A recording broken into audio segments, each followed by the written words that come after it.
இன்னும் மண்ணா மனையா கட்டடம் நல்லடம் பூமி பொருள் வாங்க வேண்டிய யோகம்லாம் இருக்குது. கைப்பொருள் வச்சு மெய்ப்பொருள் தேடலாம். படிப்பு கல்வியை நம்புனா இன்னைக்கு வெளிநாடு வெளிச்சம் போக வேண்டிய யோகம். இப்போ படிப்பு நிதாக்கையில் வேம்பங்காயும் கொஞ்சம் வெறுப்பாகிட்டோம். மனுஷர் உகதியில் சாமிக்கு தெய்வ உகதி இருக்குது. இன்னும் இந்த ஐயப்பருந்த கையில் எந்த இடம் போனாலும் இவருக்கு வெற்றி அடைஞ்சு வருவார். தார ரேகை மலை ரேகை மங்கிலிய ரேகை 2க்கு அமைப்பு. சேட்டை இட வேற விடுதலுக்கு வேற.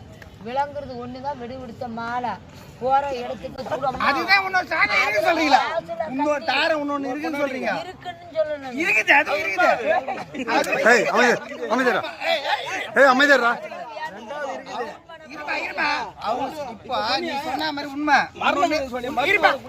இருக்குன்னு இருக்குது. அதெல்லாம் ஓகே. அந்த கல்யாணத்துக்கு 2வது கல்யாணத்துக்கு இவங்க சம்சாரம் ஒத்துக்குமான்னு அப்புறம் எப்படி 2வது கல்யாணம் பண்றது? முடிஞ்சலுக்கு வேற சாமி 2வது கல்யாணம் எப்படி